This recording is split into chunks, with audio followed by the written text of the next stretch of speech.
কাল কিয়ামতের দিন হাসর ময়দানে পৃথিবীর মানুষগুলো স্থির হয়ে যাবে শাফাতের জন্য। নবীগণের সাথে উম্মতদের কোনো সম্পর্ক থাকবে না। নবীগণ বেকুল হয়ে যাবেন শাফাতে কুবরার জন্য। বুখারী শরীফের হাদিস, আল্লাহর পয়গম্বরগণ সিদ্ধান্ত নেবেন, চলো হযরত আদমের কাছে যাই। সবাই আদম পয়গম্বরের কাছে এসে বলবেন, বুখারী শরীফের মতন এটা, আনতা আবুন নাস ওয়া খালাক বিয়াদিহি ইশফা লানা ইলা রাব্বিক। আদম, আপনি সবার বাবা, আল্লাহ নিজের হাত দিয়ে আপনারে বানাইছেন। আজকের এই কঠিন মুসিবতে আল্লাহর কাছে আমাদের জন্য সুপারিশ করুন। বুখারী শরীফে হাদিসটি এসেছে 1 পৃষ্ঠা ব্যাপী। সংক্ষেপে বলছি, হযরত আদম অপারগতা স্বীকার করবেন। সবাই চলে যাবে হযরতে নূহের কাছে, তিনি অপারগতা স্বীকার করবেন। সবাই যাবে ইব্রাহিম খলিলের কাছে, তিনি অপারগতা স্বীকার করবেন। সবাই যাবে মুসা কালিমের নিকট, তিনি অপারগতা দেখাবেন। সবাই যাবে ঈসার কাছে, তিনি অপারগতা স্বীকার করবেন। বলবেন, আজকে আমি বলি দিতে পারি সুপারিশের চাবি কার হাতে। ইরজিউ ইলা নবিয়্যিল খাতিম মুহাম্মাদিন সাল্লাল্লাহু আলাইহি ওয়াসাল্লাম। ও হাসরবাসী, দেরি করো না, আল্লাহর আখিরি নবী মুহাম্মদ সাল্লাল্লাহু আলাইহি সাল্লামের কদমে চলে যাও। আজকে শাফাতের সব ক্ষমতা আল্লাহ তার হাবিবকে দিয়ে দিয়েছে।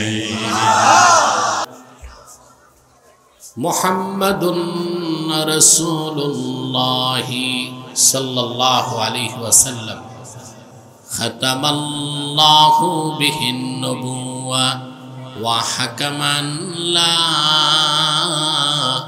নবিয়্যা বা'দাহু বালাগাল উলা বিকামালিহি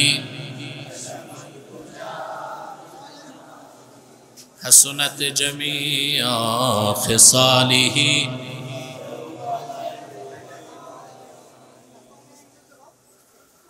মারকাজুস সুন্নাহ ক্যাডেট মাদ্রাসার উদ্যোগে আয়োজিত আজকের এই ৪র্থ বার্ষিক ওয়াজ মাহফিলের সম্মানিত সভাপতি জনাব আলহাজ নাজমুল হাসান সবুজ সাহেব, বারাকাল্লাহু ফি উমরি। সম্মানিত অতিথি আলহাজ আবুল কালাম আজাদ, হাজারাত উলামায়ে কেরাম, তুলাবায়ে এজাম, বিভিন্ন প্রান্ত থেকে আজকের মহতি মাহফিলে যারা উপস্থিত হয়েছেন স্বেচ্ছায় সানন্দে, স্বতঃস্ফূর্তভাবে, মনের আনন্দে, শুধুমাত্র আল্লাহ তার হাবিবের রেজামন্দি হাসিল করার জন্যে, তাদের সকলকে আমার পক্ষ থেকে হৃদয় নিংড়ানো ভালোবাসা, শুভেচ্ছা এবং অভিনন্দন জ্ঞাপন করছি। সবটুকুন শুকরিয়া আল্লাহ তাআলার জন্যে, যিনি আজকের বরকতপূর্ণ মাহফিলে ঝড় তুফান বৃষ্টি বাদলের দিনে আমাদেরকে একত্রিত হবার সুযোগ দিয়েছেন। কোরআন ও সুন্নাহ থেকে কথা বলার ও শোনার সুযোগ করে দিয়েছেন। সেজন্য আসুন আমরা সকলে একবার অবনত চিত্তে হৃদয়ের আবেগ অনুভূতি উজাড় করে সমবেত কণ্ঠে বলি আলহামদুলিল্লাহ। অগণিত অসংখ্য দরুদ ও সালাম আল্লাহর সৃষ্টির প্রধান আকর্ষণ, বিশ্বসভার সভাপতি, সকল নবী রাসূলগণের মাথার তাজ, শামসুল হিদায়াত, বদরুদ্দুজা, সাইয়্যিদুস সাকালাইন, ইমামুল মুরসালিন, খাতামুন নবিয়্যিন ওয়াল মুরসালিন, আফতাবে নবুওয়াত, শাহনশাহে রিসালাত, সরকারে দো জাহাं, সুলতানুল মদিনা, নবিয়ুল আম্বিয়া, হুজুরে আকরম, নূরে মুজাসসম, নূরুন আলা নূর, সাইয়্যিদিনা হাবিবিনা শফিঈনা মাওলানা মুহাম্মদ সাল্লাল্লাহু আলাইহি ওয়াসাল্লাম। আল্লাহ পাক যাকে আজ থেকে প্রায় ১৫০০ বছর আগে প্রেরণ করেছেন, সর্বশ্রেষ্ঠ সর্বশেষ নবী ও রাসূল হিসেবে, যার পরে আজ পর্যন্ত পৃথিবীতে অবশ্যই কোনো প্রকার নবী কিংবা রাসূল অবশ্যই আসে নাই, অবশ্যই এখনো নাই, অবশ্যই কিয়ামত পর্যন্ত আসবে না। সম্মানিত সুধী,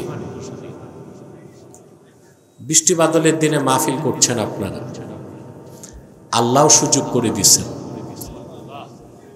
কালকে তো বৃষ্টি ছিল,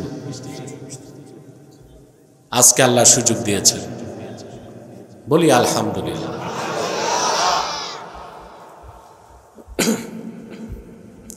আপনার প্যান্ডেলটা সুন্দর করেছেন, কিন্তু এটা ডবল করা দরকার ছিল, হয়তোবা জায়গাও নেই, মানুষ কষ্ট করে দাঁড়িয়ে আছে। যারা দাঁড়িয়ে আছেন আপনারা বসে যান, চেষ্টা করুন। সাউন্ড বক্স ছেড়ে দেন সবাই, ইউটিউবাররাও বসে যাও, কেউ দাঁড়িয়ে থাকবে না। প্রিয় বন্ধুগণ, আপনারা যেখানে এসেছেন পার্থিব কোনো স্বার্থ আছে? জাগতিক, সামাজিক, রাজনৈতিক? আমরা এসেছি শুধুমাত্র আল্লাহ তার হাবিবের রেজামান্দি হাসিল করার জন্য। তাহলে পুরস্কারটা আমরা পৃথিবীতে কারো কাছে চাই না, আমরা পুরস্কার চাই মহান আল্লাহর কাছে। কার কাছে চাই? আল্লাহ কি ধরনের পুরস্কার দিবেন তা ভাষায় প্রকাশ করার কোনো শব্দ আমার কাছে নেই। হেঁটে এসেছেন, প্রতি কদমে 10টি করে নেকি পেয়েছেন। এটা তো পুরুষের কণ্ঠে হলো না, পুরুষোচিত কণ্ঠে বলি সুবহানাল্লাহ। বসে আছেন, প্রতি শ্বাসে 10টি নেকি পাচ্ছেন। মোনাজাতে যখন হাত তুলবেন, সমস্ত গুনাহগুলো আল্লাহ মাফ করে দিবেন। মাইকে আওয়াজ দাও পিছনে, এই স্পিকার বন্ধ তো।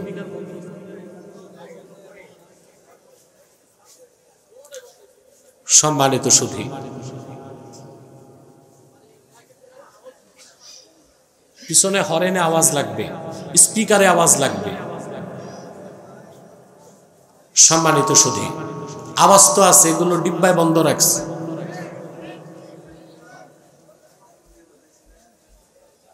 তাহলে তো টাকা পুরা পাবা না, সেটিং করো ঠিক মতো। পিছনে হর্ন বাজতেছে। প্রিয় সুধী, আমরা যখন মুনাজাত করব, আল্লাহ তাআলা গুনাহগুলোকে মাফ করে দিবেন। শয়তানের এখন কিছুই করার নাই, একটা প্রজেক্ট আছে, মুনাজাতের আগে উঠানো যায় কিনা। আমরা নেক নিয়ত করে শয়তানের নাপাক গালে একটি চপেটা ঘাত করতে চাই। আমরা নিয়ত করছি কিছুক্ষণ পরে আজকের মুনাজাত করে গুনাহ মাফ করে নিষ্পাপ বেহেশতি আল্লাহওয়ালা হয়ে বাড়ি যেতে চাই। কারা কারা হাত তুলে আল্লাহ তাআলাকে দেয়?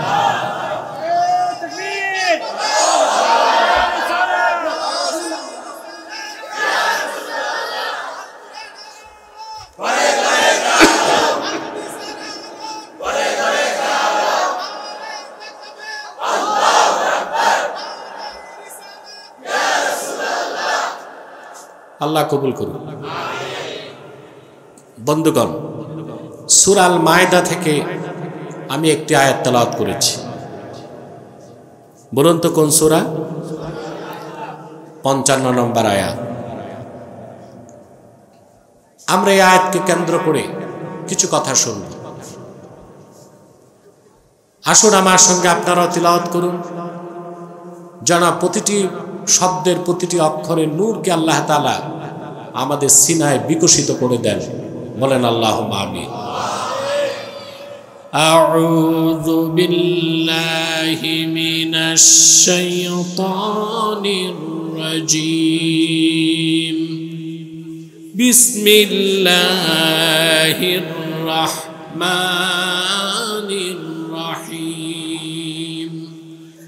ইন্নামা ওয়ালিকুম ওয়ালিয়্যুকুমুল্লাহু ওয়া রাসূলুহু ওয়াল্লাযীনা আমানুল্লাযীনা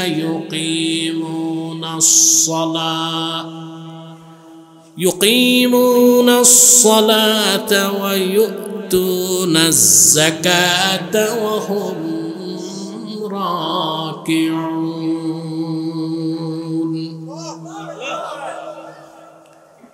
আল্লাহ তাআলা বলেন, ইন্নামা ওয়ালিয়্যুকুমুল্লাহু ওয়া রাসূলুহু, নিশ্চয় তোমাদের অভিভাবক হচ্ছেন মহান আল্লাহ এবং আল্লাহর হাবিব নবী রাসূলগণের মাথার তাজ মুহাম্মদ সাল্লাল্লাহু আলাইহি সাল্লাম, তিনিও তোমাদের অভিভাবক। ওয়াল্লাযীনা আমানু, এবং যারা ঈমান এনেছে সেসব ঈমানদারগণ তোমাদের বন্ধু। কেমন ঈমানদার? আল্লাযীনা ইউকিমুনাস সালাহ, যারা 5 ওয়াক্ত নামাজ আদায় করে, ওয়া ইউতুনাজ যাকাতা ওয়া হুম রাকিউন, আর নামাজের রুকু অবস্থায় যাকাত আদায় করে। সুবহানাল্লাহ। আল্লাহ তাআলা এখানে ওয়ালি শব্দ ব্যবহার করেছেন, নিজের ক্ষেত্রেও তার হাবিবের ক্ষেত্রে। ওয়ালি শব্দের অর্থ কি? ওয়ালি এর বহুবচন হচ্ছে আউলিয়া। বহুবচন কি? কি সমস্যা এখানে?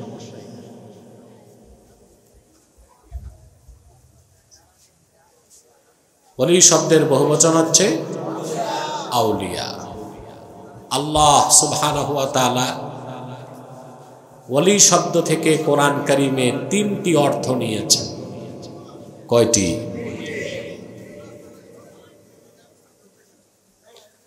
আমরা বাঙালি জানি ওলি শব্দের একটা অর্থ, অর্থাৎ যিনি বুজুর্গ মানুষ, ভালো মানুষ, পিসাব মানুষ, তাকে আমরা মনে করি কি ওলি। আমরা এই একটা অর্থ জানি, বাকি অর্থগুলো। ওলি শব্দের একটা অর্থ হচ্ছে নাসির, সাহায্যকারী। ওলি শব্দের একটা অর্থ হচ্ছে মুহিব, বন্ধু। ওলি শব্দের একটা অর্থ হচ্ছে গার্ডিয়ান, অভিভাবক। কয়টা অর্থ? যেমন আল্লাহ রাব্বুল আলামিন বলেন, ইন্না ওয়ালিয়াল্লাহুল্লাযী নাযালাল কিতাবা ওয়া হুয়া ইয়াতাওয়াল্লাস সালিহিন। নিশ্চয় আমার ওয়ালি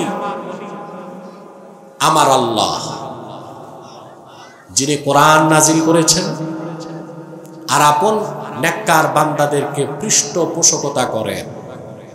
এখানে ওয়ালি অর্থ নাসির, সাহায্যকারী। আমাদের সাহায্যকারী কে? আল্লাহর চেয়ে বড় সাহায্যকারী আছে? তো ওয়ালি শব্দের একটা অর্থ সাহায্যকারী। ওয়ালি শব্দের আরেকটা, মাইক নিয়ে আসছে, ক্যাম্পাসের মাইক।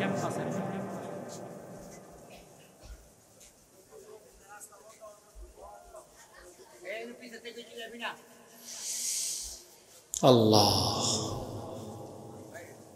ওয়ালি শব্দের আরেকটা অর্থ হচ্ছে মুহিব, বন্ধু। সুবহানাল্লাহ। আল্লাহর ওলিকে আল্লাহর ওলি কেন বলি? আল্লাহর ওলি আল্লাহর বন্ধু, ঠিক না? ওয়ালি শব্দের আরেকটা অর্থ বন্ধু। যেমন আল্লাহ তাআলা বলেন, আলা ইন্না আউলিয়া আল্লাহি লা খাউফুন আলাইহিম ওয়া লা হুম ইয়াহজানুন। সাবধান, জেনে রেখো, নিশ্চয়ই যারা আল্লাহর ওয়ালি, আল্লাহর বন্ধু, প্রিয় পাত্র, তাদের কোনো ভয় নাই, তাদের কোনো চিন্তা নাই। যে আল্লাহর ওলি, আল্লাহর বন্ধু, তার কোনো ভয় নাই, তার কোনো চিন্তা নাই। আল্লাহর ওলি হতে আমরা প্রত্যেক মুসলমানই আল্লাহর ওলি হতে পারি। আমাদের ধারণা ওলি হওয়াটা রেস্ট্রিক্টেড, সবাই ওলি হইতে পারে না। না, ইসলামে এইরকম বেইনসাফি নাই।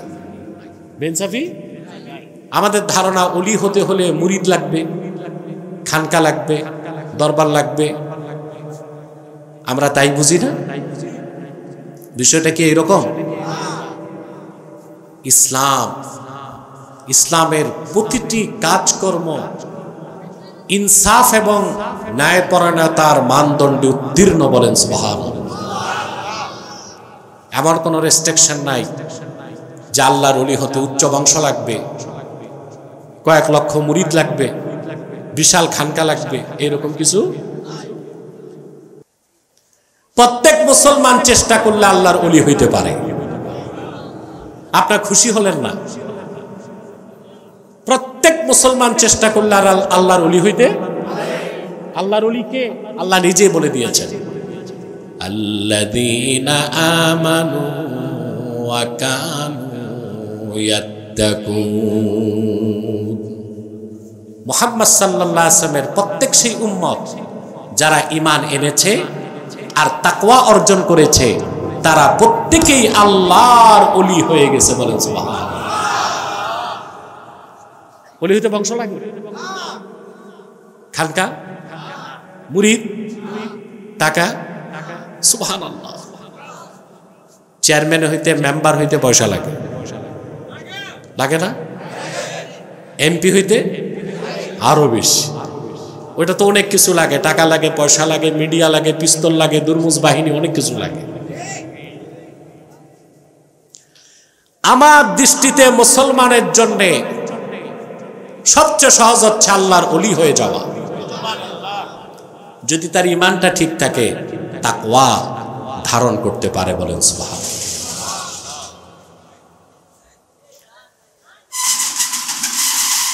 আল্লামা হাফিজ ইবনে কাসির রাহমাতুল্লাহি আলাইহি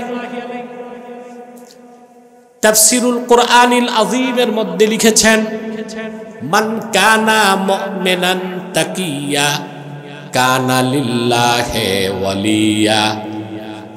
সুবহানাল্লাহ। মান কানা মুমিনান তাকিয়া কানা লিল্লাহি ওয়ালিয়া। আল্লাহর হাবিবের প্রত্যেক উম্মত যার ঈমান আছে, তাকওয়া আছে, সে লোকটাই আল্লাহর ওলির খাতায় তার নাম লিখে ফেললো, বলেন সুবহানাল্লাহ। যার তাকওয়া যত বেশি হবে, ওলি হিসেবে তার দাম তত বাড়বে, বলেন সুবহানাল্লাহ। আপনি দেখেন না, ইসলামের মধ্যে শ্রেণী বৈষম্য নাই, বংশের কৌলিন্য নাই, কে সম্ভ্রান্ত কে বিত্তবান এর কোন মূল্য আল্লাহর কাছে নাই। আল্লাহর কাছে মূল্যবান হবার মানদণ্ড হচ্ছে ঈমান এবং তাকওয়া।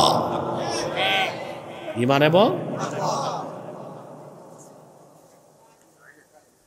কে মনিব কে গোলাম, এগুলো কিচ্ছু নাই ইসলামে, সব সমান, এক কাতারে।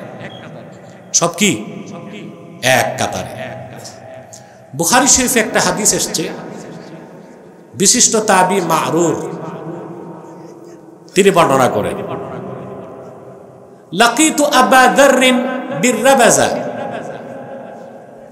ওয়া আলাইহি হুল্লাতুন ওয়া আলা গুলামিহি হুল্লা।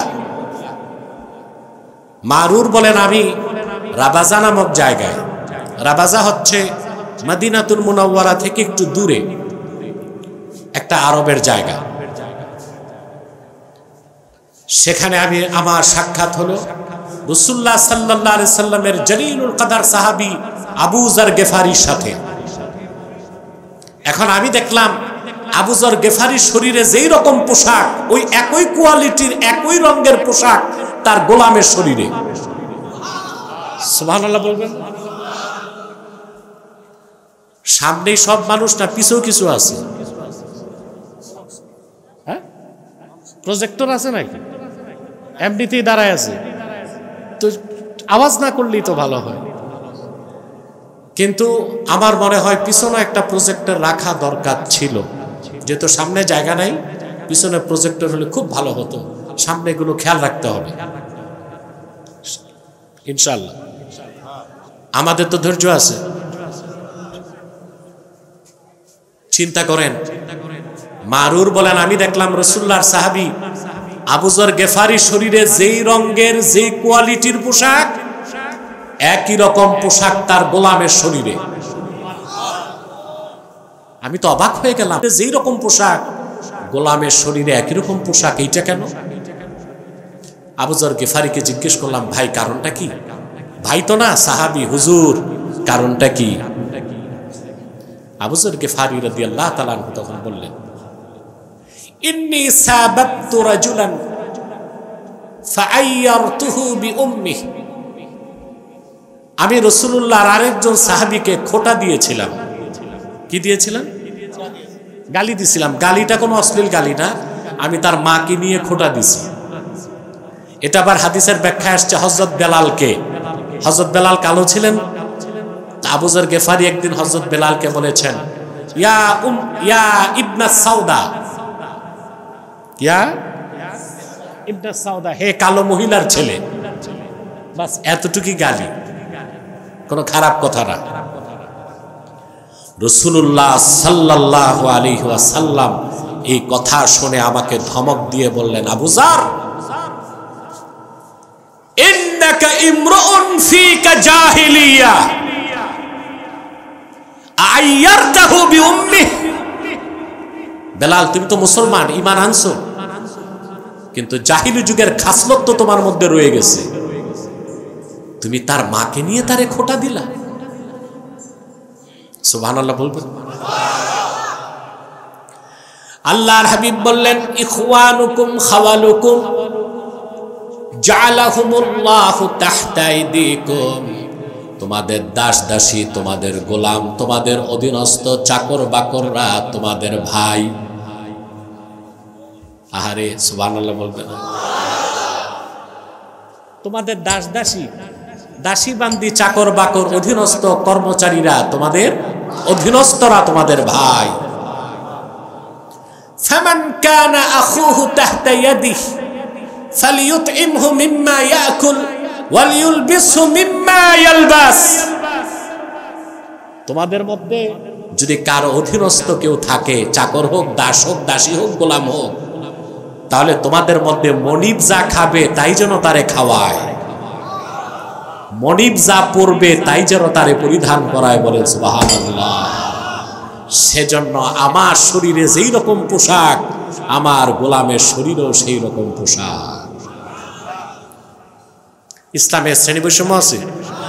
জোরে বলেন। ইসলামের চেয়ে বেশি ইনসাফ কোথাও নাই। ইসলামের বাইরে ইনসাফ খোঁজাই হচ্ছে বেইনসাফি। সেজন্য বলি ভাইরা, ওলি হবার জন্য বংশ লাগে না, টাকা লাগে না। যে কোনো মানুষ ঈমান আনার মাধ্যমে, নেক আমলের মাধ্যমে আল্লাহর প্রিয় পাত্র হইতে পারে।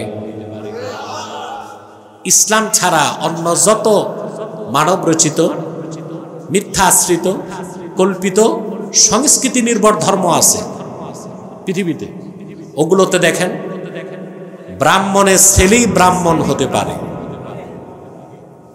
শূদ্র ক্ষত্র ও যদি গীতা বেদ মুখস্থ করে ফেলে, ও আর ব্রাহ্মণ হওয়ার সুযোগ আছে। পাদ্রী পুরোহিতের ক্ষেত্রে এই নিয়ম।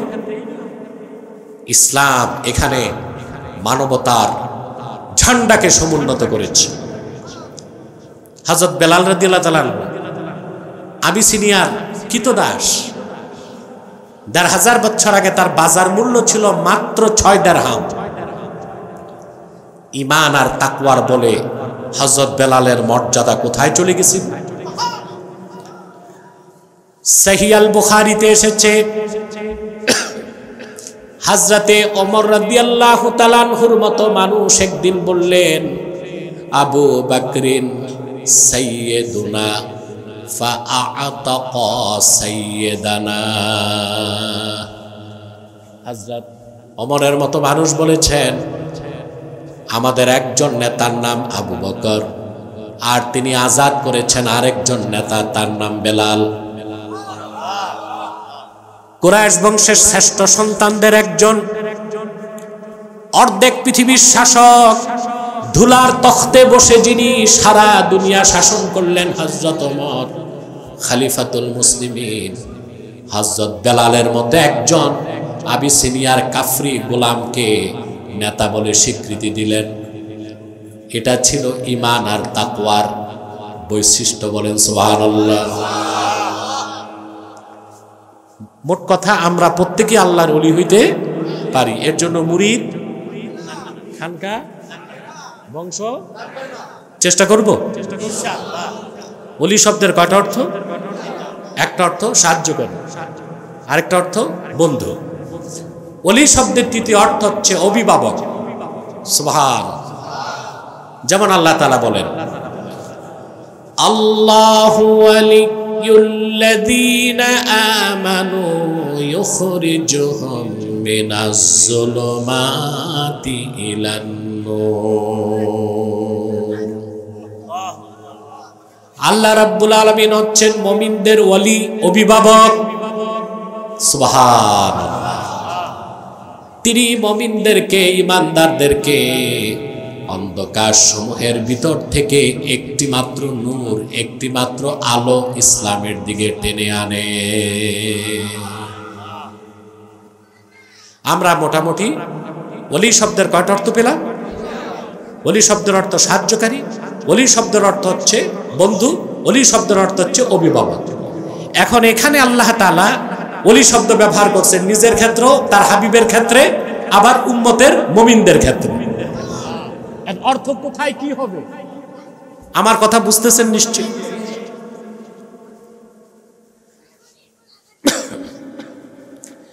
এখানে তরজমা হবে নিশ্চয়ই, ইন্নামা ওয়ালিয়ুকুমুল্লাহু ওয়া রাসূলুহু।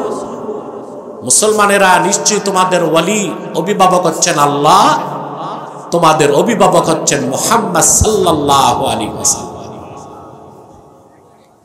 ওয়াল্লাযীনা আমানু, আর যারা ঈমানদার তারাও তোমাদের বন্ধু হিসেবে অভিভাবক। বন্ধু হিসেবে কেমন মুসলমান?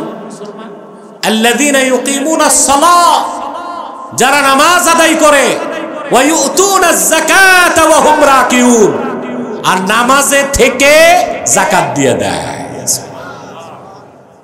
এটার ব্যাখ্যা আছে। নামাজে থাকলে যাকাত দেওয়া যায় না, যাকাত দিতে সময় নামাজ পড়া যায় না। এখানে কথাটা ব্যতিক্রম। অর্থাৎ তারা যাকাত দেয় কখন? নামাজের রুকু অবস্থায়। সুবহানাল্লাহ। ব্যাখ্যাটা আমি করে দিব যদি ধৈর্য ধরেন আর আমাকে যদি সুযোগ দেন। প্রিয় বন্ধুগণ, আল্লাহ আমাদের অভিভাবক, এটিকে ব্যাখ্যা করার দরকার আছে।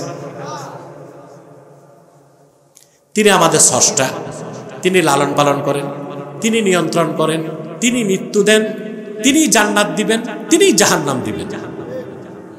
তিনি হচ্ছেন খালিকু কুল্লি শাই, সব কিছু স্রষ্টা। তিনি আমাদের অভিভাবক। সুবহানাল্লাহ। আল্লাহর হাবিব মুহাম্মদ সাল্লাল্লাহু আলাইহি সাল্লাম আমাদের অভিভাবক। তিনি ১৫০০ বছর আগে আল্লাহর পক্ষ থেকে পরিপূর্ণ দ্বীন ইসলাম এনেছেন আমাদের জন্য, কোরআন এনেছেন। সুবহানাল্লাহ। শুধু তাই নয়, তিনি বিদায় নিয়েছেন, আল্লাহর কাছে চলে গেছেন, কিন্তু এক মুহূর্তের জন্য উম্মতের দিক থেকে রুহানি দৃষ্টি সরান না। আল্লাহু আকবার বলেন। সুবহানাল্লাহ। পয়গম্বর মুসা ইন্তেকালের পরে তার সাথে তার উম্মতের কোনো আর সম্পর্ক ছিল না। কথা বলেন।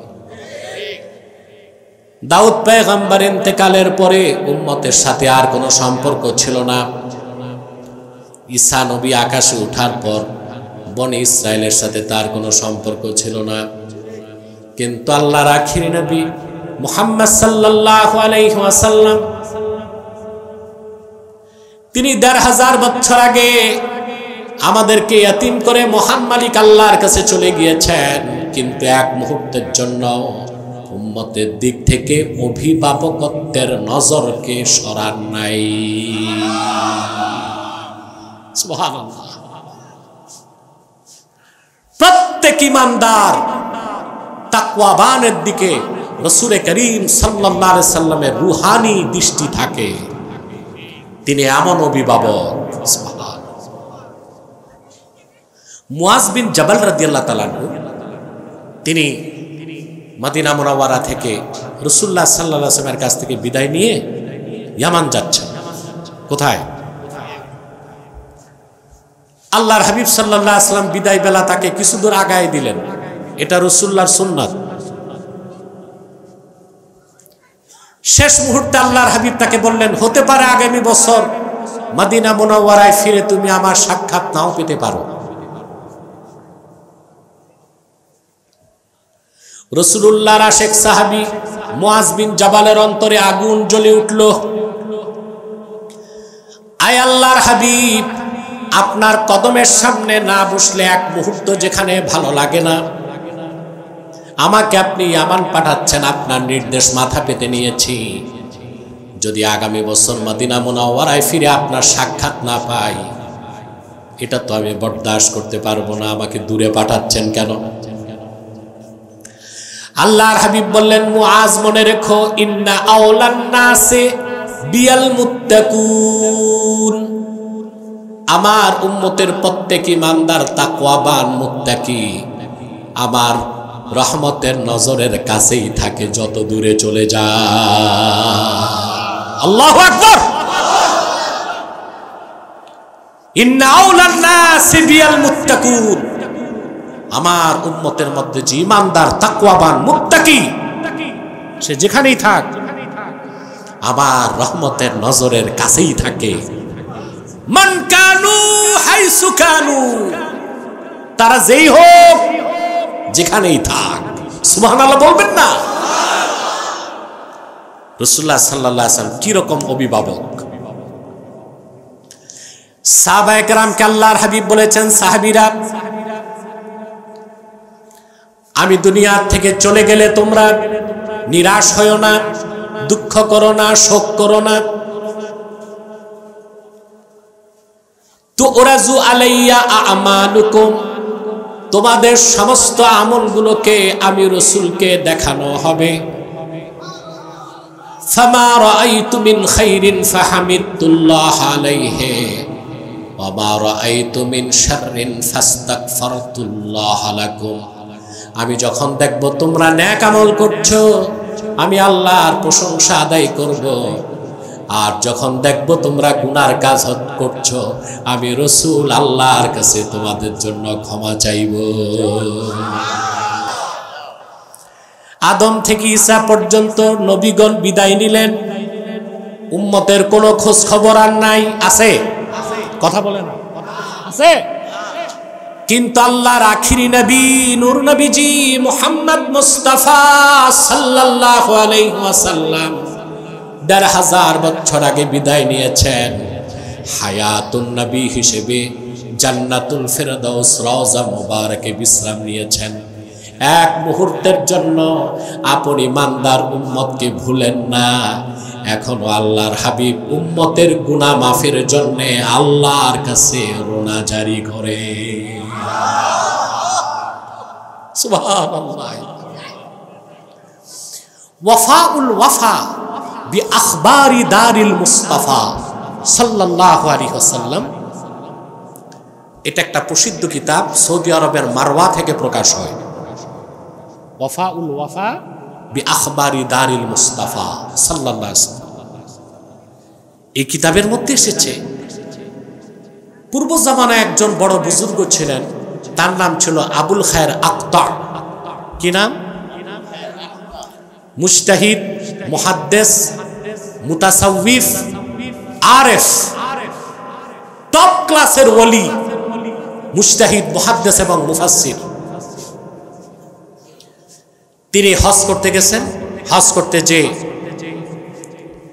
মদিনা মুনাওয়ারাতে উপস্থিত হলেন। তোমরা স্টেজে উঠানামাটা বন্ধ করলে ভালো হয়। আর লোক কই সামনে আসবে? একজনের কাঁধে একজন উঠবে, পারলে পিছনে বিছানা দাও, বসতে থাক, যাইতে থাক, এটা কত দূর যায় দেখি। যারা দাঁড়ায় আছে তোমরা শান্তিতে আছো না অশান্তি? শান্তিতে তো আছো, দাঁড়ায় থাক। জীবনে কত দিন পার করেছি স্টেডিয়ামে দাঁড়ায়, মেলায় যে দাঁড়ায়, নেতার পিছে চামুন্ডাগিরি করে। তো মাহফিলে দাঁড়ায় থাকলে তো ডবল সোয়াব। তার মানে তোমরা বসা লোক আবার দাঁড়ায়ও না। প্রিয় বন্ধুগণ, আবুল খায়ের আক্তা বলেন, আমি মদিনা মুনাওয়ারাতে গেলাম। আকামতু ফিল মদিনাতিল মুনাওয়ারা 15 আইয়াম মা যুক্তু যাওয়াকান ইল্লাল মা। মদিনা মুনাওয়ারাতে গেলাম, 15 দিন থাকলাম। পকেটে টাকা ছিল না, পানি ছাড়া কিছু জিব্বায় দিতে পারি নাই। সুবহানাল্লাহ বলবেন। মৌলী সাহেব বসেন, আসেন আসেন, এ চলে যাচ্ছে, এর কি দাওয়াত আছে মনে? বসেন। সম্মানিত সুধী, কথা শুনতেছেন? মদিনা মুনাওয়ারাতে থাকলেন 15 দিন, পানি ছাড়া কিছু জিব্বায় দিতে। আর যখন তার সহ্য হয় না, তিনি বলেন, আমি আল্লাহর হাবিবের জান্নাতুল ফেরদাউস রওজা মুবারাকের কাছে যে সালাম দিয়ে বললাম, আনা দাইফুকা ইয়া রাসূলুল্লাহ, আয় আল্লাহর রাসূল, আমি তো আপনার নগণ্য মেহমান। 15 দিন কিছু পেলাম না খেতে, আমি আর থাকি কেমনে মদিনা মুনাওয়ারায়? কান্নাকাটি করে আবুল খায়ের আক্তা আল্লাহর হাবিবের মসজিদ নববীতে ঘুমায় গেলেন। আবুল খায়ের আক্তা বলেন, ঘুমের মধ্যে স্বপ্নে দেখি আল্লাহর হাবিব আসতেছেন। ডানে আবু বকর সিদ্দিক, বামে হযরত ওমর, আর সামনে হযরতে আলী। হযরত আলী এসে ফাহাররাকানি আলীউন ফাকালা কুম কদ জাআ রাসূলুল্লাহ সাল্লাল্লাহু আলাইহি ওয়াসাল্লাম। হযরত আলী এসে আমারে দিছে একটা, বললেন, দাঁড়া, আল্লাহ রসুল এসেছেন। আমি দাঁড়ায় গেলাম। ফাআতানি রাসূলুল্লাহ সাল্লাল্লাহু আলাইহি ওয়াসাল্লাম রাগীফান, আল্লাহর হাবিব ওনার বেহেশতি নূরের হাতে আমারে একটা রুটি তুলে দিলেন। পরম তৃপ্তির সাথে রুটিটা খেতে লাগলাম। জীবনে এমন স্বাদের রুটি আমার জিহ্বা স্পর্শ করে নাই, আর এমন স্বর্গীয় সুবাস গ্রাণ কোনোদিন আমার নাক পায় নাই। তৃপ্তির সাথে খেতে লাগলাম। অর্ধেক রুটি খাবার পর আমার ঘুম ভেঙে গেল। চোখ খুলে দেখি রাসূলুল্লাহর দেওয়া রুটির বাকি অর্ধেকটা আমার ডান হাতেই আছে। সুবহান। প্রিয় ভাইরা, আল্লাহু আকবার কাবীরা। আল্লাহ আমাদের মাওলা, অভিভাবক। রাসূলুল্লাহ সাল্লাল্লাহু আলাইহি সাল্লাম আমাদের অভিভাবক। সুবহানাল্লাহ। এক মুহূর্তের জন্য তিনি উম্মতকে ভুলেন না। কাল কিয়ামতের দিন হাসর ময়দানে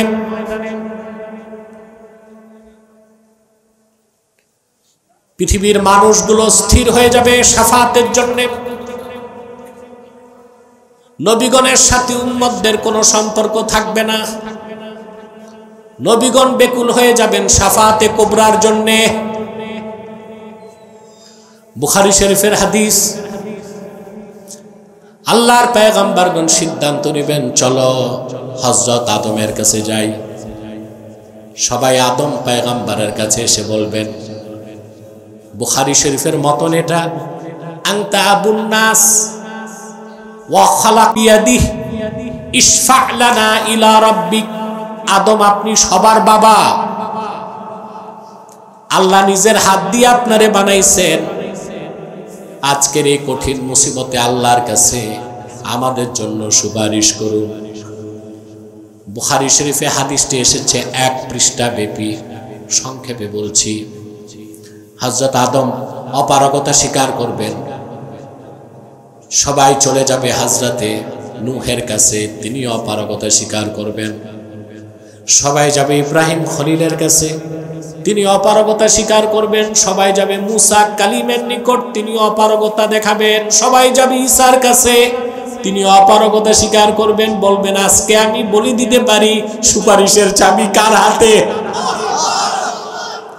ইরজিউ ইলা নবিয়িল খাতিম মুহাম্মাদিন সাল্লাল্লাহু আলাইহি ওয়াসাল্লাম, ও হাসরবাসী দেরি করো না, আল্লাহর আখিরি নবী মুহাম্মদ সাল্লাল্লাহু আলাইহি সাল্লামের কদমে চলে যাও। আজকে শাফাতের সব ক্ষমতা আল্লাহ তার হাবিবকে দিয়ে দিয়েছে।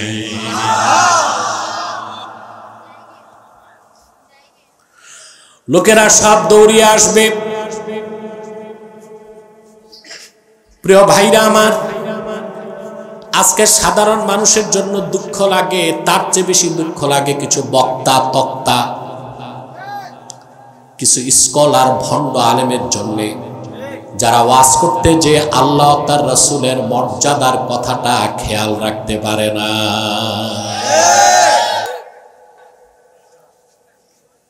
এগুলোর মাথার চিকিৎসা দরকার, দিলের চিকিৎসা দরকার। এদেরকে আবার মাদ্রাসায় ভর্তি করায় পড়ানো দরকার। আল্লাহ তার রাসূলের তাজিম কি এটা বোঝানো দরকার। যা খুশি তা ওয়াজের নামে বলতেছে। আমার ভাইয়েরা, হাসর ময়দানে ইমানদার লোকগুলো দাঁড়াবে ময়দানে, উম্মতে মুহাম্মাদের আলেম যারা তারা দাঁড়াবে নূরের মিম্বরে, পূর্বের পয়গম্বরগণ দাঁড়াবেন নূরের মিম্বরে। কিন্তু সারওয়ারে কায়নাত বিশ্ব নবী আমার নূর নবী মুহাম্মদ সাল্লাল্লাহু আলাইহি ওয়াসাল্লাম হাসরে সবার সাথে দাঁড়াবেন না, আল্লাহর আরশে আজিমের মাকামে মাহমুদে নূর নবীজি দাঁড়াবে।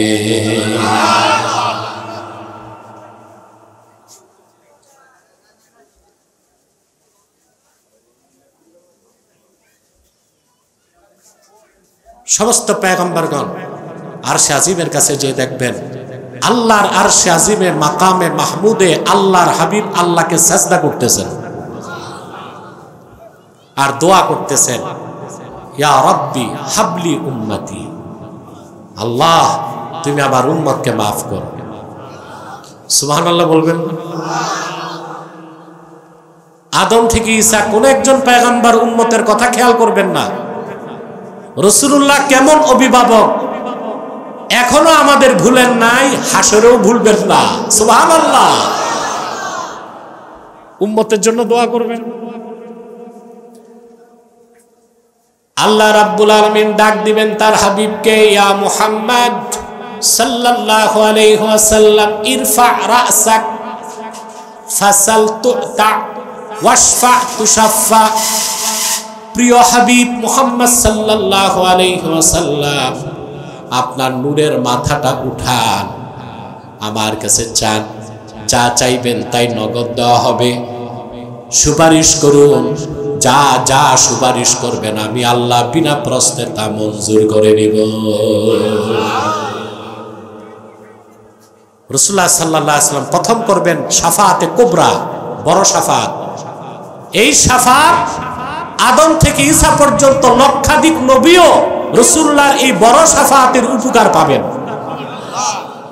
রাসূলুল্লাহ সাল্লাল্লাহু আলাইহি ওয়াসাল্লাম বলবেন, আল্লাহ তুমি মিজানের পাল্লাটা চালু করে দাও। তখন পর্যন্ত চালু হবে না।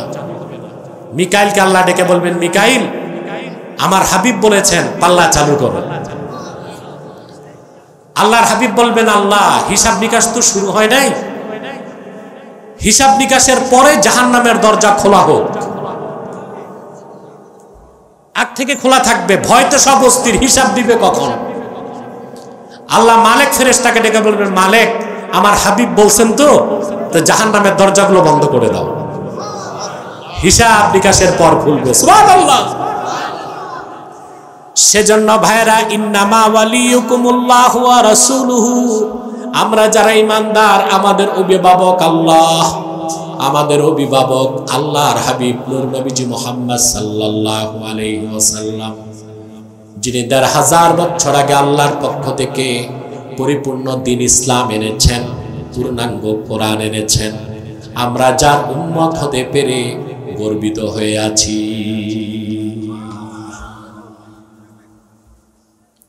তারপরে আল্লাহ তাআলা বলেন ওয়াল্লাযীনা আমানু, এবং যারা ঈমানদার তারাও তোমাদের বন্ধু কিংবা অভিভাবক, নেতা। সুবহানাল্লাহ বলেন। কেমন ঈমানদার? আল্লাহ আবার শর্ত দিয়েছেন, আল্লাযীনা ইউকিমুনাস সালাহ, যারা ৫ ওয়াক্ত নামাজ আদায় করে, ওয়া ইউতুনাজ যাকাতা, যাকাত আদায় করে, ওয়া হুম রাকিউন, রুকু অবস্থায়। বলছিলাম না এখানে ব্যাখ্যা আছে, বলছিলাম নামাজ পড়লাম যাকাত দিলাম, এটা তো বুঝি। নামাজের রুকুতে যাকাত দেওয়া এটা আবার কেমন কাজ? এটার আমি 12 থেকে 14টা তাফসিরে দেখেছি। আমি যে মতটা বলছি এই মতটা এনেছেন, অন্যান্য মতও এনেছেন। সেরেফ একটা তাফসির দেখেছি ইমাম নাসাফির লেখা, তিনি হানাফি ছিলেন, বুঝলেন? 700 হিজরিতে তার জন্ম, বহু আগের। ইমামে নাসাফি তার তাফসিরে এই আয়াতের ব্যাখ্যা করতে যে একটাই মত এনেছেন।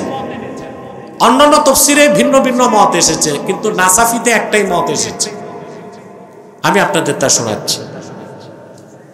হযরতে আলী রাদিয়াল্লাহু তাআলা আনহু, তিনি একদিন মসজিদ নববীতে নামাজ পড়তেছিলেন।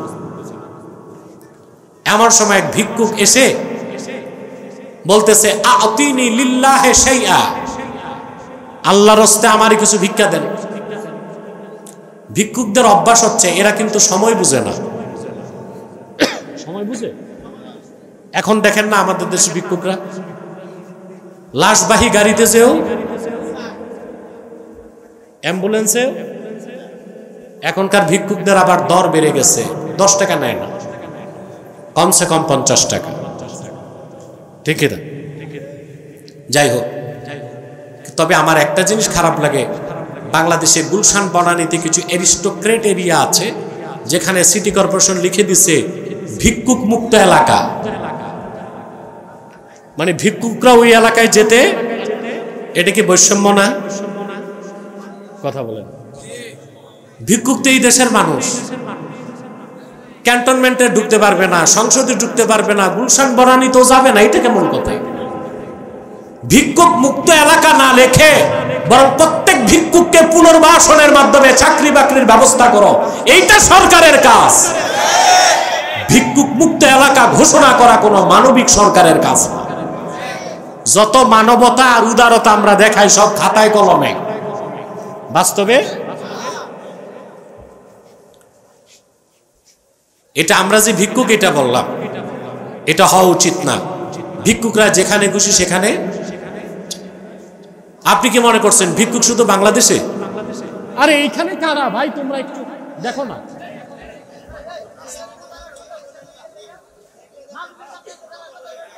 এটা বন্ধ করে দাও রোডটা।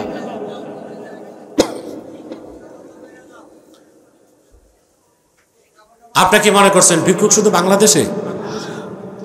আমি ইংল্যান্ডে হিথ্রো বিমানবন্দরে ঢুকতেছি, বুঝলেন? বিমানবন্দরের সদর দরজা পার হওয়ার পর শার্ট, টি শার্ট, জিন্সের প্যান্ট, বিদেশি কিডস, খুব হ্যান্ডসাম এক ছেলে এসে হাত ধরে বলতেছে, please help me, I am from Canada. ভাই আমার একটু সাহায্য করো, আমি কানাডা থেকে ইংল্যান্ড আসছে, টাকা নাই পয়সা নাই, হেল্প মি। এটা কি বিজ্ঞান? কথা বললাম। আমেরিকাতে, অস্ট্রেলিয়াতে ভিক্ষুকরা কি করে জানেন? ওরা নির্ধারিত জায়গায় বসে যায় আর ব্যানারে লেখা থাকে প্লিজ হেল্প মি। ভিক্ষাই তো, এটা কি? আবার যারা বিভিন্ন ট্রাক থেকে সড়কে সড়কে দাঁড় করায় পয়সা নয়, ওটাও তো ভিক্ষা। ওটা কি? ওটার নাম দিয়েছে বিট। কি নাম দিয়েছে? চাঁদা। আমি মনে করি এটাও ভিক্ষা। এটা হচ্ছে সহিংস ভিক্ষা, আর ফকিরে করে অহিংস ভিক্ষা। ফকিরে কি করে? অহিংস ভিক্ষা। আর চাঁদাবাজরা করে সহিংস ভিক্ষা। আর হিজড়ারা করে নির্লজ্জ ভিক্ষা। ভিক্ষারও টাইপ আছে। কোন বাসায় বাচ্চা হইছে, 10-12টা হিজড়া চলে আসবে, টাকা না দিলে আর যাবে না। এটা হচ্ছে নির্লজ্জ ভিক্ষা। চাঁদাবাজদেরটা হচ্ছে সহিংস ভিক্ষা, বাঁশ দিয়া গাড়ি থামায়া ভিক্ষা নেয়। আর ফকির মিসকিন করে অহিংস ভিক্ষা। যাক, ভিক্ষুক নিয়ে বহুত কিছু বললাম। বলছিলাম ভিক্ষা পৃথিবীর সব দেশেই আছে। ভিক্ষুক মুক্ত এলাকা ঘোষণা এটা কোনো সরকারের কাজ না। ভিক্ষুকদেরকে পুনর্বাসন করা হচ্ছে সরকারের কাজ, ঠিক না? প্রিয় ভাইরা, মসজিদ নববীতে হযরত আলী নামাজে ভিক্ষুক যে নামাজের মধ্যে বলে আতিনি লিল্লাহি শাইআ, আল্লাহর রাস্তায় আমার কিছু দেন। তাফসীরের কিতাব সাক্ষ্য দেয় ফানাজা আলীউন খাতিমাহু ফাআতাহু, হযরত আলী নামাজের মধ্যে তার আংটিটা ভিক্ষুককে দান করে দিলেন। আল্লাহ রাব্বুল আলামিন হযরত আলীর এই কাজে এত বেশি খুশি হলেন, সঙ্গে সঙ্গে সূরা মায়দার 55 নম্বর আয়াত নাজিল করে দিলেন, ইন্নামা ওয়ালিয়ুকুমুল্লাহু ওয়া রাসূলুহু ওয়াল্লাযীনা আমানুল্লাযীনা ইউকিমুনাস সালাতা ওয়া ইউতুনাজ যাকাতা ওয়া হুম রাকিউন। নিশ্চয়ই তোমাদের অভিভাবক হচ্ছেন আল্লাহ, তোমাদের অভিভাবক মুহাম্মদ সাল্লাল্লাহু আলাইহি ওয়াসাল্লাম। আর মুহাম্মদ সাল্লাল্লাহু আলাইহি সাল্লামের উম্মতের মধ্যে যারা নামাজ পড়ে, নামাজে থেকে দান করে, যেমন হযরতে আলী। নামাজ তখনো শেষ হয় নাই হযরত আলীর, ভিক্ষুক বেরও হয় নাই, আয়াত নাজিল হয়ে গেছে। রাসূলুল্লাহ সাল্লাল্লাহু আলাইহি সাল্লাম মসজিদ নববীতে খুঁজতেছেন কে দাতা আর কে গ্রহীতা। সুবহানাল্লাহ। আল্লাহর হাবিব দেখলেন এক ভিক্ষুক বেরিয়ে যাচ্ছে মসজিদ নববীর দরজা থেকে। রাসূলুল্লাহ সাল্লাল্লাহু আলাইহি সাল্লাম বললেন, হাল আতাকা আহাদুন শাইআ, আমার সাহাবীদের কেউ তোমারে কিছু দান করছে নাকি? তাফসীর কবির ইমাম রাজি হাদিস নকল করেছেন, ফাআশারা ইলা আলিয়্যিন ফাকালা যাকার রাজুল ইয়া রাসূলুল্লাহ। হযরত আলীর নামাজ তো তখনও শেষ হয় নাই, ভিক্ষুক হযরত আলীর দিকে ইশারা করে দেখায় দিলেন, ইয়া রাসূলুল্লাহ, ওই যে আপনার সাহাবী আলী নামাজ পড়তেছে, আমি আল্লাহর খুশির জন্য চাইলাম নামাজের মধ্যে তিনি আংটিটা দিয়ে দিয়েছে। হযরত আলীর ফজিলতে আয়াতটা খাস, বাকি ইমানদারদের জন্য আম। কথা বুঝতে পারছেন? এখন একটা মাসালা বলতে হয়, হযরত আলী যে নামাজের মধ্যে আংটি দিয়ে দিচ্ছেন, নামাজ নষ্ট হয় নাই? প্রশ্ন আসে। আমলে কাসিরে নামাজ নষ্ট হয়, আমলে কলিলে নামাজ নষ্ট হয় না। আমি একটু উদাহরণ দিব। যেমন আপনাদের সমাজে এখন সবচেয়ে বড় ফিতনা হচ্ছে মোবাইল। মসজিদে নিয়ে ঢুকে যান আপনারা, কথা বলেন, দেখা যায় মোবাইলের আপনার কি বলে এটাকে, ওয়ালপেপার, ওখানে কাফের মুশরিক নায়ক নায়িকা গায়িকাদের ছবি লাগায় রাখছে, রিংটোন, নস্টালজিয়া, বিশ্রী উৎকট বাদ্যের আওয়াজ। এরকম মোবাইল নিয়ে তো মসজিদে ঢুকাই আদবের খেলাফ। আবার অন্তত বন্ধ তো করবেন। নামাজের মধ্যে রিংটোন বাজে, মুসল্লি যেগুলোর আগে, ওগুলো তো এত বিরক্ত হয় যে জুতার বাক্স খোঁজে, কিছু বলতে পারে না। কথা বলেন, একজন নামাজির রিংটোন কি হওয়া উচিত? বাদ্য না হামদ না গজল, তেলাওয়াত? তেলাওয়াতটা না দেওয়াই উচিত, তাহলে অন্তত পরিবেশটা নষ্ট হয় না, ঠিক না ভাই? এখন যদি নামাজে আপনার রিংটোন বাজে কি করবেন আপনি? প্রশ্ন আসে না? এখন দেখা গেল আপনার মোবাইল, কুর্তার নিচে সালোয়ার, সালোয়ারের ভিতরে পকেট। এই মোবাইল বের করতে আপনার কাজটা কি আমলে কালিল হয় না কাসির হয়? দেখেন, 3-এর অধিক হইলে আমলে কাসির, 3-এর অধিক হইলে। তা আপনি কুর্তা উঠায়া সালোয়ারের ভিতর হাত ঢুকায়া পকেটের চেন খুলে মোবাইল বের করে বন্ধ করলেন, নামাজ বাতিল। এটা আমলে কাসির, আমলে। আর যদি মনে করেন একবার বাটন চাপলে বন্ধ হবে, এটা আমলে কালিল, আপনার নামাজ নষ্ট হবে।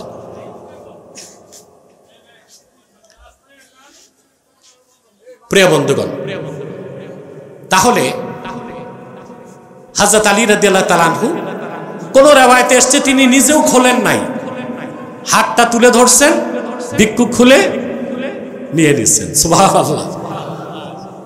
তাহলে ওনার কাজটা ছিল আমলে কালিল, নামাজ নষ্ট। কিন্তু এখান থেকে একটা শিক্ষা পাই আমরা যে ইমানদার নামাজির যে আমলে আল্লাহ সবচেয়ে খুশি হন এটা হচ্ছে দান খয়রাত। কোনটায়? মানুষের উপকার, ক্ষুধার্ত বুভুক্ষ মানুষকে খাদ্য তুলে দেওয়া, গৃহহীনকে ঘর দেওয়া, কুমারী মেয়ের বিয়ে করিয়ে দেওয়া, অসচ্ছল মানুষের বাচ্চাকে স্কুলে ভর্তি করে দেওয়া। এই যে মানবিক সাহায্য সহযোগিতা, এটা যদি আল্লাহ সন্তুষ্টির জন্য হয়, প্রতিটি দান খয়রাত ফি সাবিলিল্লাহ দান করার হয়ে যাবে। বলেন সুবহানাল্লাহ। আমাদের মধ্যে দেয়ার প্রবণতা কম, নেওয়ার প্রবণতা বেশি। হাদিস শরীফে এসেছে রাসূলুল্লাহ সাল্লাল্লাহু আলাইহি ওয়াসাল্লাম ইরশাদ করেছেন, ইয়াদুল উলিয়া খায়রুম মিন ইয়াদিস সুফলা। নিচের হাতের থেকে উপরের হাতের দাম। উপরের হাত কার? যে দেয়। নিচের হাত কার? যে নেয়। তা আমরা নিব না দিব? কথা বলেন। বিশেষ করে এলাকায়, মাদ্রাসায় ইয়াতীমদের প্রতি দৃষ্টি রাখবেন। ওরা সবচেয়ে অসহায়, বাবা নাই মা নাই, ঠিক না? তাদেরকে শুধু খাওয়াবেন তাই না, বুকের সাথে জড়ায় ধরে মাথায় হাত রাখবেন, ক্ষুধার্ত মানুষকে খাদ্য দিবেন।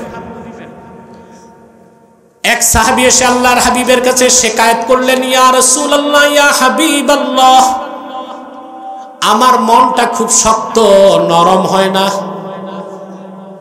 মনটা খুব, আমাদের মনটাও শক্ত না? কথা বলেন।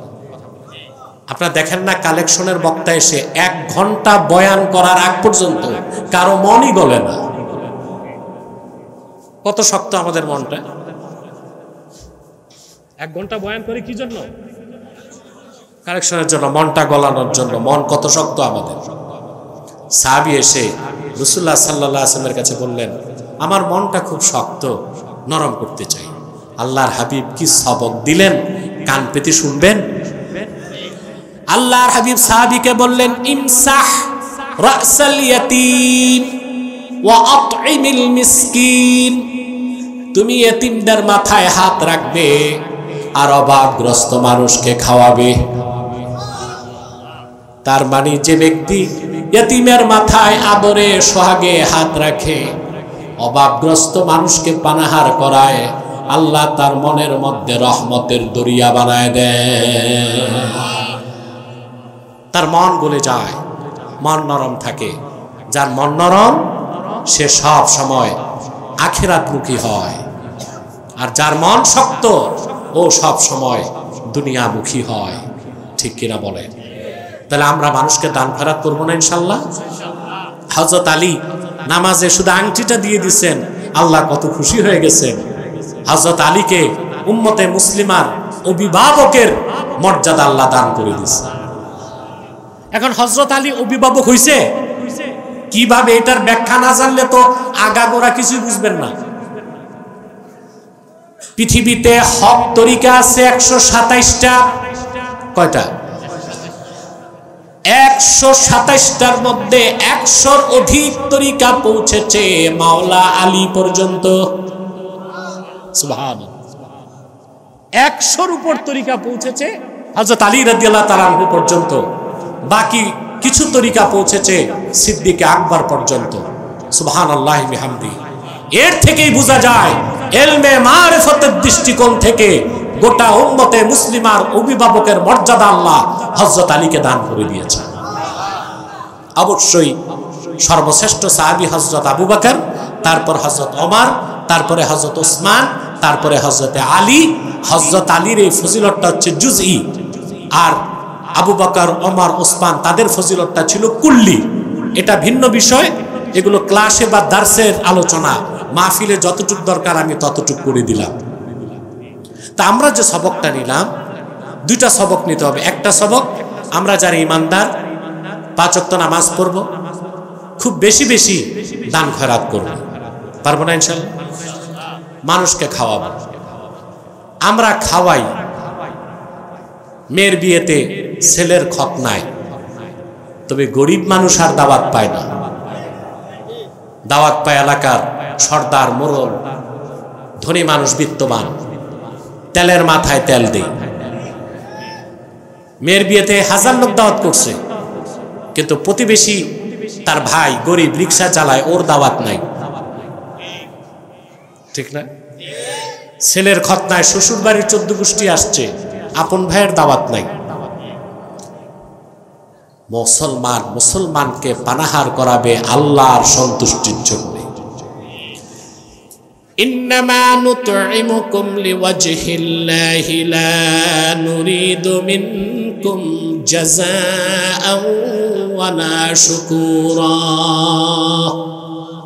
মুসলমানেরা মুসলমানদেরকে পানাহার করাবে, খাদ্য খাওয়াবে, সাহায্য করবে, সহযোগিতা করবে আল্লাহর সন্তুষ্টির জন্য। সেখানে কৃতজ্ঞতা পাওয়া কিংবা পার্থিব কোনো স্বার্থ থাকতে পারবে না। কার খুশির জন্যে, কার রাজির জন্যে করবো আমরা? কথা বলে না, করবো তো ইনশাল্লাহ। আমি এ ব্যাপারে সুনান তিরমিজি থেকে একটি হাদিস আপনাদেরকে শোনাচ্ছি। আপনারা মানুষকে খাওয়াবেন, মানুষকে সাহায্য করবেন, বস্ত্রহীনকে বস্ত্র দিবেন, খাদ্যহীনকে খাদ্য দিবেন, চিকিৎসা সেবা বঞ্চিত যার তার চিকিৎসার ব্যবস্থা করবেন।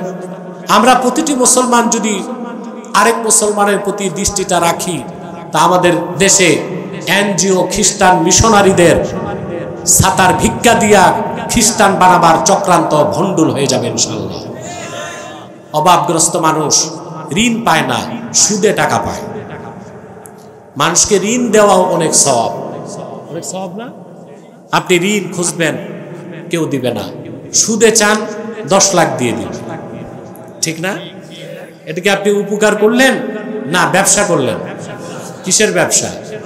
সুদের ব্যবসা, ঠিক না? তিরমিজির একটা হাদিস আপনাদেরকে শোনাচ্ছি।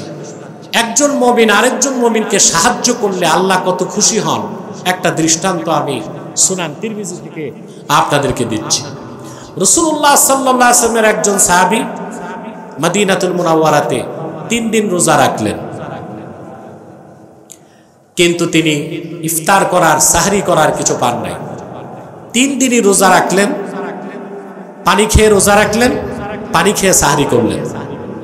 4র্থ দিন আল্লাহর হাবিবের এক সাহাবীর কাছে এসে বললেন, ভাই আজকে 3 দিন আমি অভুক্ত, যদি আজকে রাতে আপনার বাড়িতে মেহমান হতে পারতাম। সাহাবী বললেন, ঠিক আছে, এশার নামাজের পর আপনি চলে আসবেন। শুনতেছেন? সাহাবী দৌড়িয়ে বাড়িতে আসলেন, আপন স্ত্রীকে ডেকে বললেন, ঘরে কি আছে বলো। বলে, কেন? সাহাবী বললেন, আল্লাহর হাবিবের একজন সাহাবী আসতেছেন, 3 দিন তিনি কিছু খেতে পান নাই, প্রচন্ড ক্ষুধার্ত, তারে মেহমানদারি করতে হবে।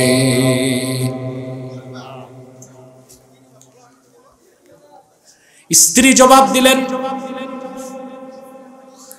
ঘরে আছে একজনের খানা, আমরা আছি 3 জন, স্বামী স্ত্রী 2 জন, আর ঘরে একজন শিশু বাচ্চা। সাহাবী বললেন, আজকে আমরা কেউ খাবো না, সবাই অভুক্ত থাকবো। সবটুকুন খানা আল্লাহর হাবিবের সাহাবীর সামনে আমরা দিয়ে দিব। স্ত্রী বললেন, আমি আর আপনি না খেয়ে থাকলাম সমস্যা নাই, ছোট বাচ্চাটা কেমন করে না খেয়ে রাত কাটায় দিবে তা তো বুঝি না। সাহাবী তখন শিক্ষা দিলেন স্ত্রীকে, নওমিস সাবিয়্যা ক্বাবলা সালাতিল ইশা,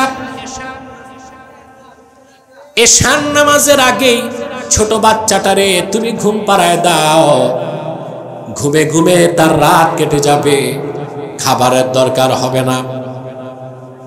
যখন মেহমানের সামনে খাবারের খাজান চাইনে রাখবা, কৌশলে বাতিটা নিবায় দিও, কারণ মেহমান যদি আমাদেরকে সঙ্গে নিয়ে খেতে বসেন তার খানায় টান পড়ে যাবে। অন্ধকার ঘরে আমরা খালি পাত্রের মধ্যে স্বামী স্ত্রী হাত উঠাবো নামাবো, এতে মেহমান তৃপ্তি পেয়ে যাবে যে আমরাও খাচ্ছি। একজন মুসলমান আরেকজন মুসলমানকে উপকার করার ক্ষেত্রে কতটা নিঃস্বার্থ হন, আল্লাহর হাবিবের মহান সাহাবীগণের সিরাত থেকে আমরা তা খুঁজে পাই।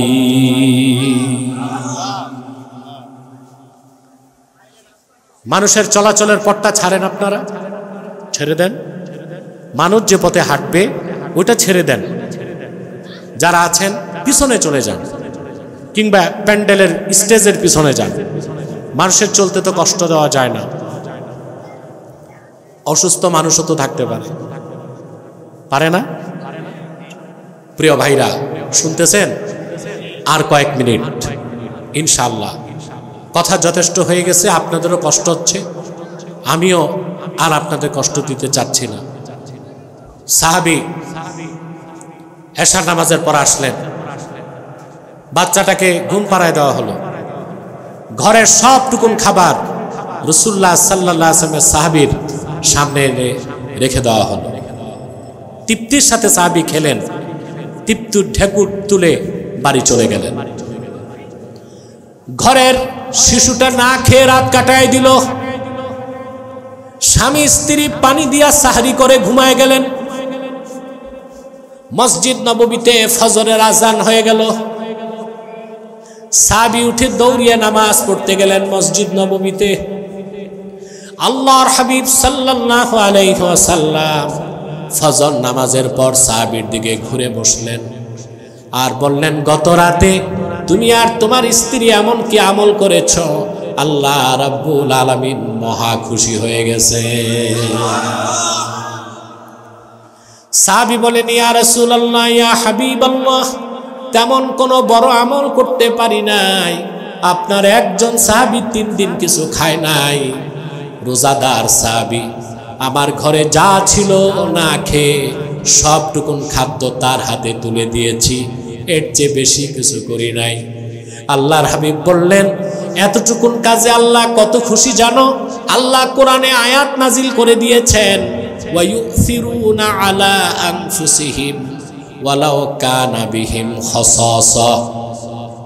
প্রিয় হাবিব মুহাম্মদ সাল্লাল্লাহু আলাইহি ওয়াসাল্লাম, আপনার সাহাবীগণের মধ্যে এমন উত্তম চরিত্রের মানুষও আছে যারা নিজেরা ক্ষুধার যন্ত্রণাকে বরদাস্ত করে নেয়, অন্য ক্ষুধার্ত সাহাবীকে প্রাধান্য দিয়ে দেয়। সুবহানাল্লাহ। তাহলে সূরা মায়দার 55 নম্বর আয়াত থেকে আমরা যে শিক্ষাটা নিলাম, যত বেশি পারি নিঃস্বার্থভাবে অন্য মানুষের উপকার করব। পারবো তো ইনশাআল্লাহ?